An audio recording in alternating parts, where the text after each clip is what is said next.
para gravar, que semana passada eu esqueci 2 de 4 aulas, eu esqueci de colocar para gravar. Hoje eu não vou esquecer nenhuma, assim eu espero. Então vamos que vamos, galerinha. Fica marcado então, quinta-feira, 5 horas, para quem quiser. Tá feito o convite, próxima aula, que hoje a gente tem 2. Eu reforço o convite aí, na quinta-feira eu mando uma mensagenzinha lá no grupo também. De repente a gente faz até no Meet, para não ter que ficar caindo do Zoom. Acho que pode ser uma boa também. Não que vai demorar tanto tempo, mas se demorar um pouquinho mais de 40 minutos, tem que sair todo mundo para entrar e tal. Aí eu mando o link do Meet e fica mais fácil. Vitinho entrou agora. Bom dia, Vitinho.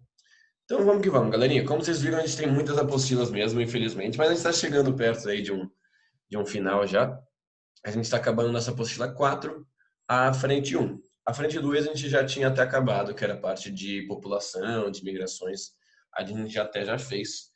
Felizmente, galera, em termos de geografia, a gente vai ganhar um grande respiro, porque na apostila 6, se não me engano, tem lá clima, relevo, hidrografia, vegetação, coisas que a gente já viu no começo do ano, que eu comento com vocês que faz mais sentido a gente ver antes. Então a gente vai ganhar esse tempo que a apostila vai cobrar de vocês, vamos dizer assim, sabe? Então a gente tem essa vantagem também. Então vou compartilhar aqui minha tela. Quem quiser abrir a câmera, fica à vontade. Quem quiser abrir o microfone, fica à vontade.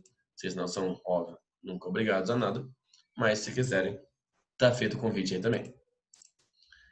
Galerinha, vamos falar então hoje sobre Ásia. Espero, se der tudo certo, que eu não fale tanto assim, que eu não enrole tanto para variar. E eu consiga, nessas 2 aulas, falar tudo ou mais importante sobre Ásia. Até porque algumas coisas, tá, gente? A gente vai falar na parte de atualidades. Então é uma outra coisa que eu quero marcar com vocês mais pra frente, que é aquele aulão de atualidades no horário extra da tarde, vamos dizer assim. Claro, mesma coisa, opcional, quem quiser, tal. Que é aquela que eu normalmente faço, tipo, meio de encerramento. A galera leva, tipo, um salgadinho, um refri, sei lá. E esse ano, como um bom 2020, isso também foi estragado, né? Claro que a gente pode aí, cada um em casa, come uma coxinha, mas não é a mesma coisa, como todo no online não é a mesma coisa, né? Mas enfim, aí mais pra frente a gente marca a aula, que ela é muito importante. Então, sabe que esse ano, tipo, ia ter, tipo, uma aula com alimentação e tal, né? Nossa, tem uma galera que leva umas coisas mal gostosas. Uns salgadinhos mal bons de padoca, assim, tá ligado? Droga. Mas enfim, né?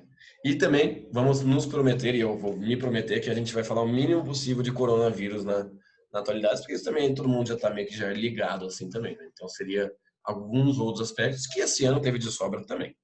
Mas enfim, mais pra frente a gente conversa sobre isso também. Galera, quando a gente fala de Ásia, a gente tá falando do maior continente do mundo, né?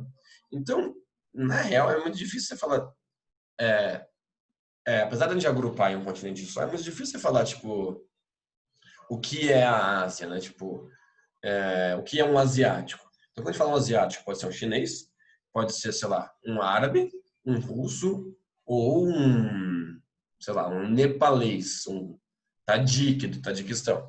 Então, você tem uma grande diversidade de línguas, de culturas, de religiões, de povos, de nações e tal.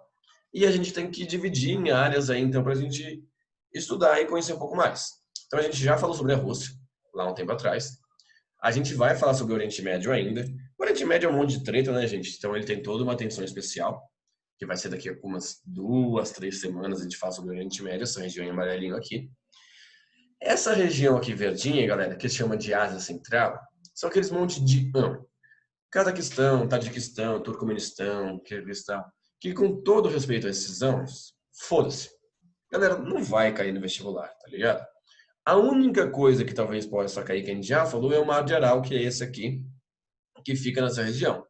Gente, não vai cair problemas sociais do Tajiquistão, tá ligado?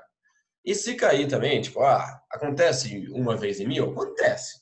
Mas se cair, aquela questão imbecil que todo mundo erra. Não que isso seja uma coisa boa, mas pelo menos também não vai ter aquele imbecil que vai acertar, porque ninguém estuda a história do Uzbequistão, tá ligado? Então a gente esquece esse acre da Ásia aqui, a gente pula ele. Nesse caso, então, nas aulas de hoje, a gente vai falar mais dessa região aqui. Então, China, Coreia, Japão. E aí a galera chama de Sudeste Asiático, chama de subcontinente indiano ou Ásia Meridional. Essa região mais do Sudeste aqui da Ásia como um todo. É isso que a gente vai falar um pouco sobre hoje. Lembrando que, claro, Alguns aspectos mais de atualidade a gente fala depois. E alguns outros a gente já viu quando fala dos Estados Unidos, quando fala de Rússia, de capitalismo, de Guerra Fria, né? A Ásia é uma região aí de grande relevância. Belezinha? Começando com o geral de aspectos físicos, né, galera? Estamos falando, novamente, do maior continente do mundo. Isso implica também numa grande diversidade física, né? Então, uma grande diversidade de relevos, uma grande diversidade de climas, de paisagens naturais. Então, a Ásia, basicamente, ela é entre milhões de aspas, um mini mundo, no sentido de que todos os climas do mundo se encontram na Ásia. Todo tipo de formação de relevo, estrutura geológica, se encontra na Ásia. Correntes marítimas, formações vegetais. Então você tem todas aquelas questões que a gente estuda de geografia física, na Ásia se encontra também. Só para a gente pegar algumas mais importantes, né? Justamente essa grande massa continental, tanto norte-sul quanto leste-oeste, leva especialmente uma grande diversidade climática, né? Lembrando que a latitude norte e sul que influencia no clima. Então a gente sai, galera, desde aqui da região da linha do Equador, Indonésia, Malásia, Singapura, que é quente pra um caramba, que é equatorial, que tem floresta igual da Amazônia, que é chamada Floresta de Bornéu, e vai sentido norte, cada vez ficando aí mais frio, né? Claro que com outros fatores influenciando, como cordilheiras montanhosas e tal, mas até chegar na Sibéria, uma das regiões mais frias do mundo. Então você tem aí todo tipo de clima na Ásia. Alguns aspectos bem rapidinhos aí que são importantes a gente falar é que como ele é o maior continente do mundo, ele vai ter, claro, a maior continentalidade de todas. Tudo bem, mas vamos lembrar o que é continentalidade, vamos aproveitar esse momento aí. Continentalidade, galera, é a distância do mar. Então, na Ásia, galera, está localizado o ponto mais longe do oceano do mundo. Faz sentido, porque é o maior continente do mundo, afinal de contas, né? E ele é bem gordinho também, né? Você pegar pra pensar, a América, ela é grande? Ela é grande, só que ela é esticadona. Então, nenhum lugar está tão longe do mar assim, né? Nesse caso aqui, bem no centro, bem na fronteira da Rússia com a China, ou perto daqueles montes de Tião lá, está muito longe de qualquer oceano. E isso quer dizer o quê? Isso quer dizer, galera, maior continentalidade é maior amplitude térmica. Quer dizer que essa região do mundo, como a Rússia, por exemplo, tem verões bem quentes até, como a gente viu lá na época da Copa, por exemplo, tava verão e a galera tava com calor, e tem invernos extremamente frios. Então a diversidade climática, a amplitude térmica da Ásia, ou principalmente do centrão da Ásia, é muito grande. Lá no verão é quente para uma desgraça e no inverno é frio para caceta. Tá bem? E aí pensando, por exemplo, no aquecimento global, né, gente? Que o clima mundial vai ficar desregulado. Esses são locais que podem ter ondas de calor muito fortes no verão e ondas de frio muito fortes no inverno. Ou seja, transformando o verão ainda mais quente e o inverno ainda mais frio. Além disso, a Ásia tem uma série de desertos, né?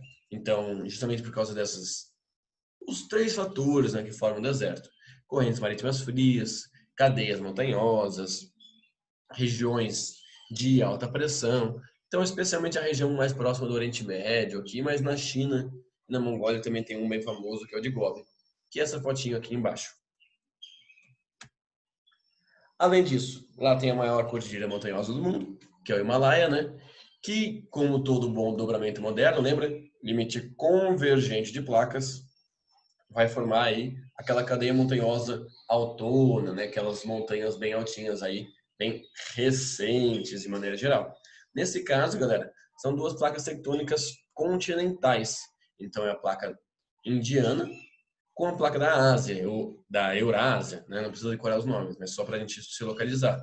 Então, como são duas placas continentais, o choque ele é muito bruto mesmo, e é por isso que formam uma grande cadeia montanhosa, que é o Himalaia. E por último, uma última questão que eu já vou explicar um pouquinho melhor, que é o clima de monções, mas eu já falo sobre ele. Então, se a gente der uma olhada, galera, uma foto aí que mostra uma coisa muito interessante. Primeiro, que a Terra é redonda. Olha só que incrível. De fato, sim, a Terra ela é redonda, ela não é plana. Nem em formato de rosquinha, dinossauro, Faustão, nada do tipo. E aqui o Himalaia visto de cima, né, visto também como uma cadeia montanhosa, ela barra a umidade que vem do litoral. Então essa parte aqui que vai ser para a Índia, Bangladesh e tal, você pode observar rios bem grandes que vêm das chuvas e também do derretimento das geleiras.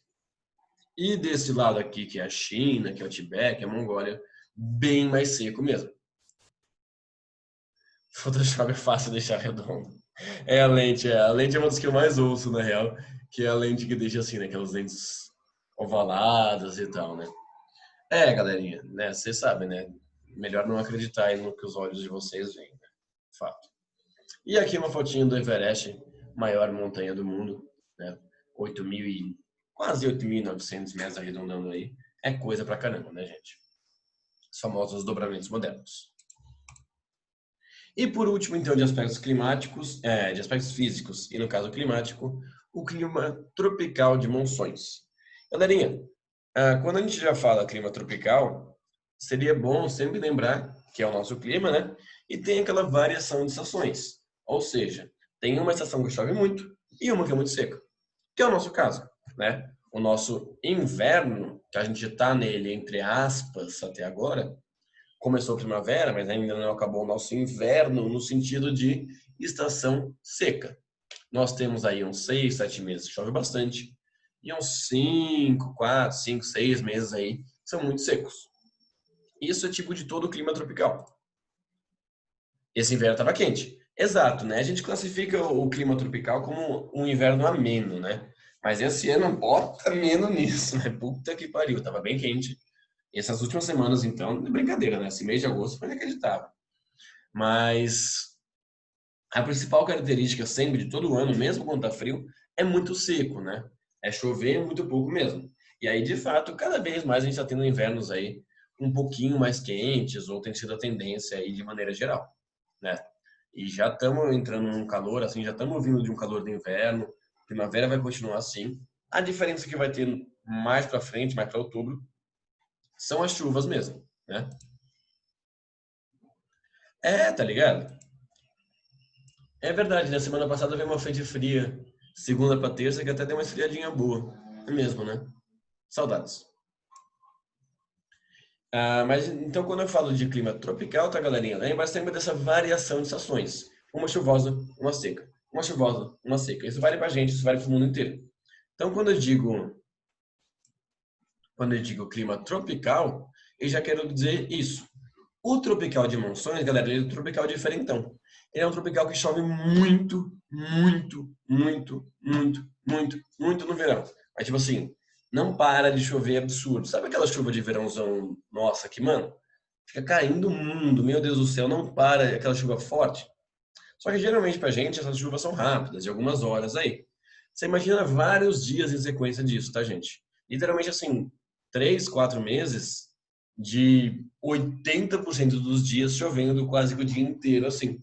É assim que o Sudeste Asiático é no verão. Por quê, gente? Isso tem a ver com a circulação geral da atmosfera. Lembra aquela coisinha chata que divisa as áreas de alta e baixa pressão? Vamos lembrar que áreas de alta pressão, galera, são mais frias e baixa pressão são quentes. Então, no verão, gente, a Terra, né, o continente, se aquece mais do que o oceano. Consequentemente, o continente é uma área de baixa pressão e o oceano é uma área de alta. Lembrar que os ventos, galera, eles se dirigem de áreas de alta para as áreas de baixa pressão.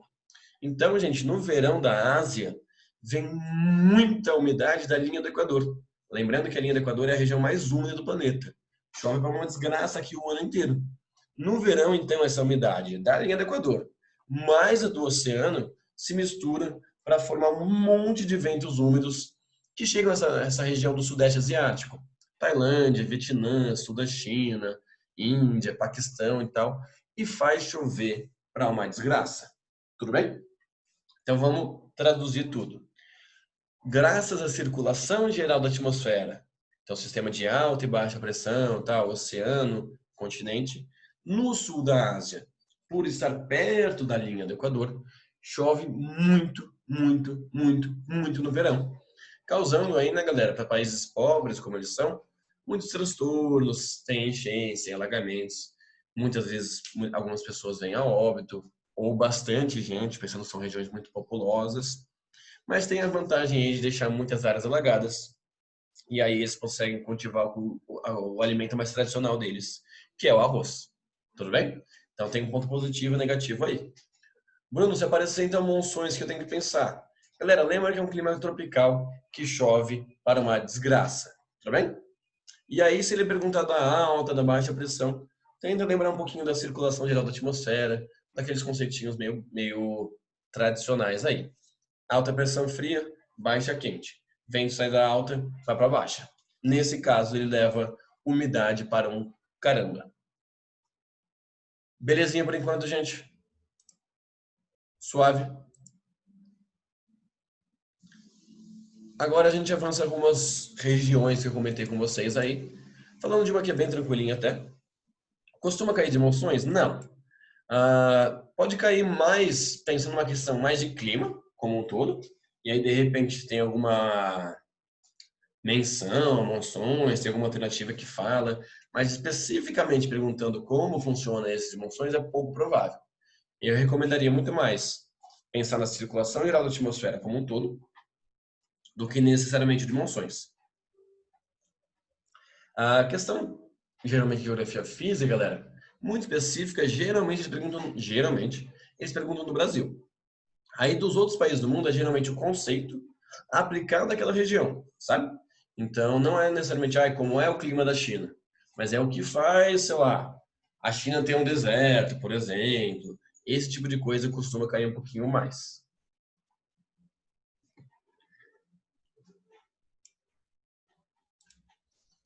Deixa eu ler aqui.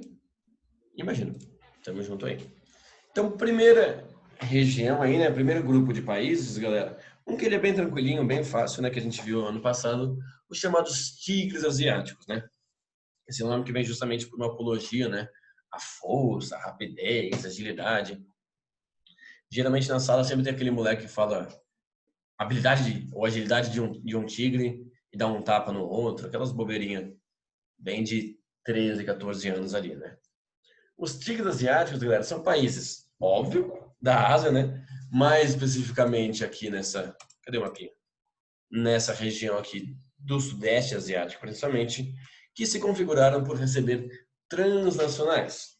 Aquelas empresas estrangeiras que buscam mão de obra barata, incentivos fiscais, leis trabalhistas fracas, ambientais, aquela coisa toda. Matéria-prima, que buscam muitos lucros em países pobres, né? De onde vinham essas transnacionais? Principalmente dos Estados Unidos e principalmente do Japão também.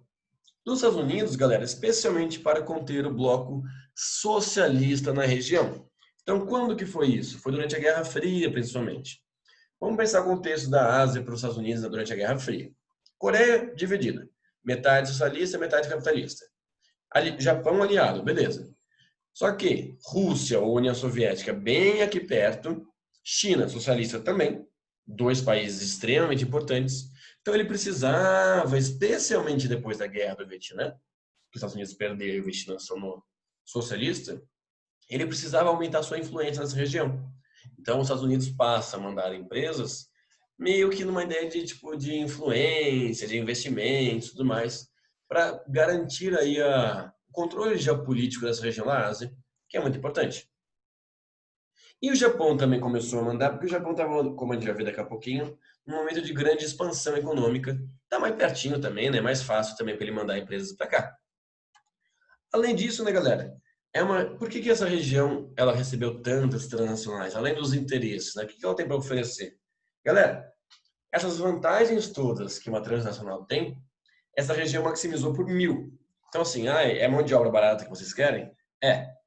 Meu país tem milhões de trabalhadores que não ganham nada praticamente. Boa, legal. Além deles não ganharem nada, eles não têm praticamente nenhum direito trabalhista. Você pode explorar eles à vontade. Pô, muito legal. Meu país tem florestas, tem fonte de energia, tem rios que você pode usar como você quiser, que a gente não está nem aí. Pô, legal. E além de tudo, eu te dou a maior isenção de impostos que você já viu na sua vida. Pronto, galera. Para as transnacionais foi muito, muito, muito válido se instalar lá. Coisa que é assim até hoje, né? Então, eu sempre falo nessa aula, quando a gente está no ao vivo aí, para a galera olhar geralmente a orelha do tênis, alguma coisa do celular, o estojo, coisa assim, que vai ter muitos aí, made in Taiwan, made em Filipinas, made em Vietnã, made em Singapura, algum desses tigres aí asiáticos. Né? Eles produzem boa parte até hoje desses produtos, porque o lucro ele é muito maior aí. Só que acontece, galera, eles foram considerados como plataformas de exportação. Ou seja, no começo eles não eram grandes mercados consumidores. Eles produziam o produto, vendiam para fora. Produziam, vendiam, produziam, vendiam. Porque eles não tinham poder de compra suficiente, né? Então é uma das maiores críticas na real, né? Então a criança que vai fazer o tênis da Nike, que vai fazer a roupa da Adidas, e etc, e o celular, e o Apple e tudo mais, eles jamais terão dinheiro para consumir esses produtos, né?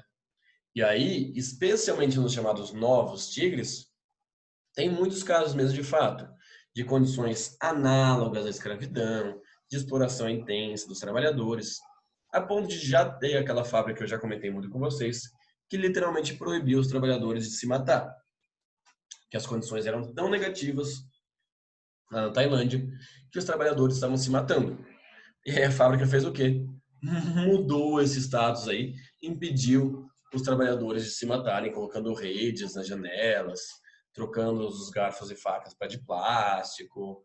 E é muito louco pensar nisso, mas é a esse ponto que o capitalismo consegue chegar em alguns lugares, né? E aí, por que a Nike não é envolvida tão forte nesse escândalo? Porque ela se aproveita da terceirização.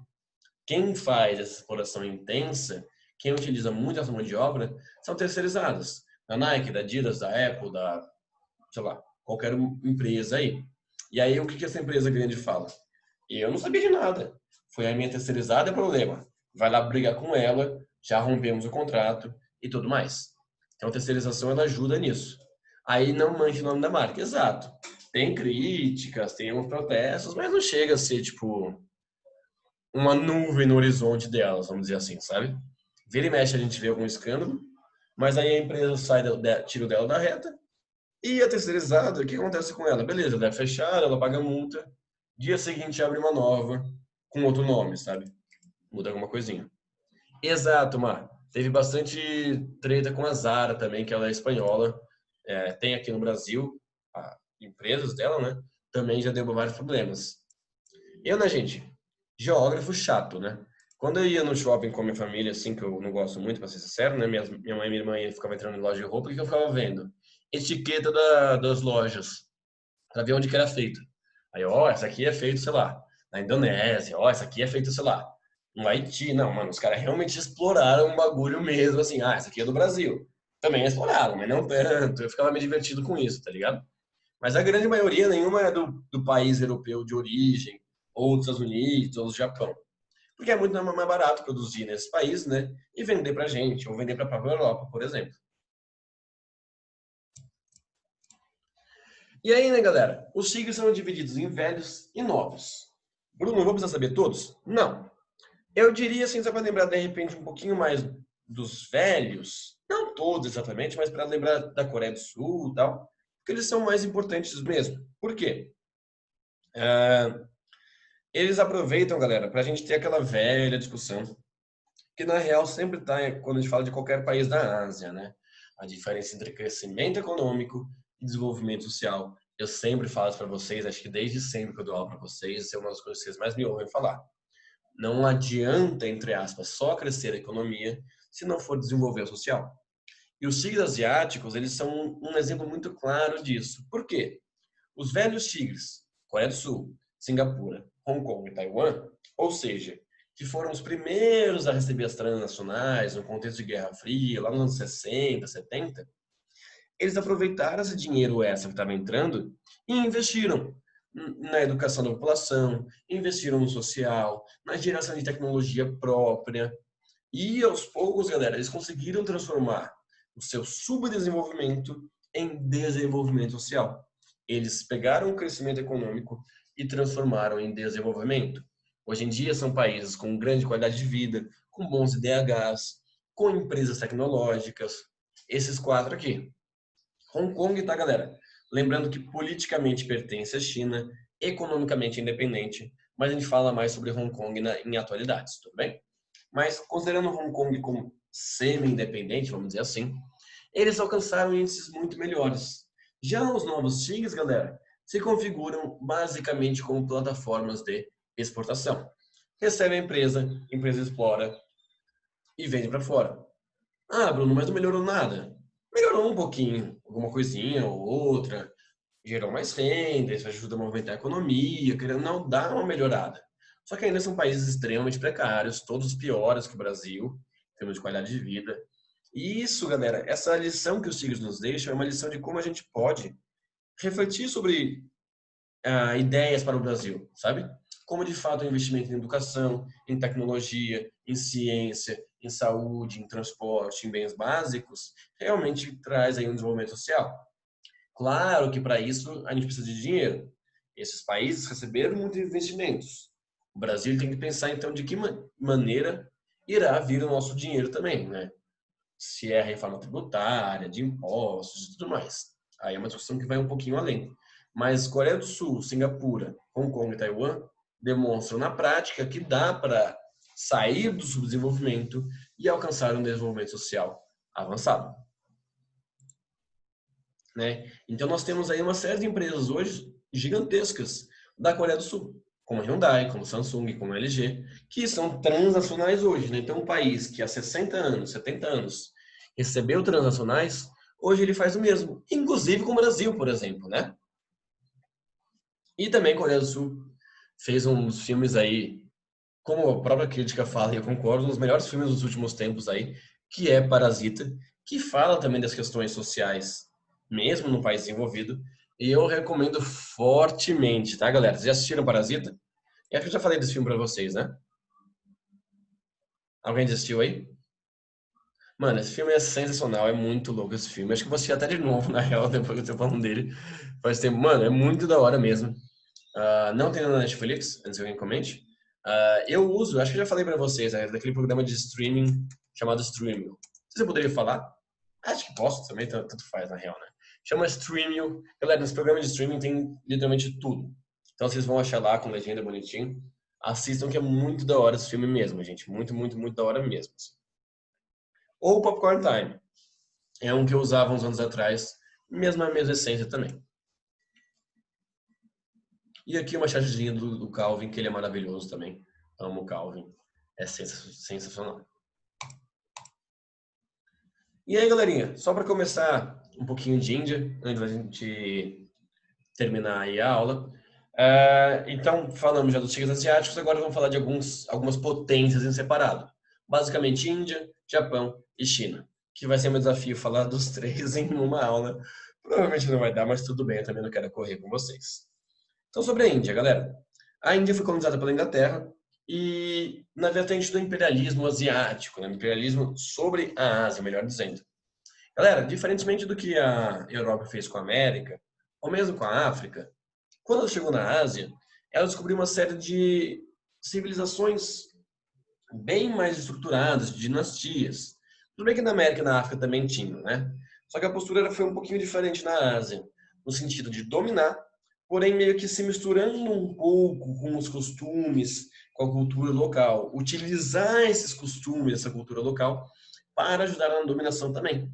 Então, com a Índia, com a China, com o Sudeste Asiático, eles se apropriaram de muitos desses valores para ter a dominação e acabou criando uma cultura muito misturada mesmo, né? Muito, qual que é a palavra? Muito miscigenada, né? Dessas duas, do britânico e da hindu, por exemplo, aí, né? No caso da Índia. Então a gente tem que pensar que a Índia tem um passado milenar, cultural, religioso, político, mas que a colonização recente da Inglaterra trouxe alguns elementos a mais, como a língua inglesa, por exemplo. Depois da Segunda Guerra Mundial, a Índia conseguiu uma independência pacífica, né, liderada pelo Gandhi, o que aí, claro, inspira uma série de movimentações pela paz no mundo, demonstra que é sim possível, né, alcançar mudanças sociais, né, graças a não precisa ser tudo pela guerra, pela violência, pela revolução, dá para ser aí por meios pacíficos, né? Então, o Gandhi liderou uma revolução que ela foi no sentido de não aceitar a cultura britânica, não aceitar os produtos britânicos, e deu relativamente certo aí. Só que qual foi o problema, galera? A Inglaterra, além de ter dominado a Índia, toda essa região, ela foi muito cuzona. Na hora que ela foi fazer, então, beleza, são independentes? São. Ela criou dois países, Índia e o Paquistão dividido em dois, o ocidental e o oriental. Está escrito errado aqui, oriental, mas é oriental no caso, que é o atual Bangladesh, né? Então era um país dividido em duas partes.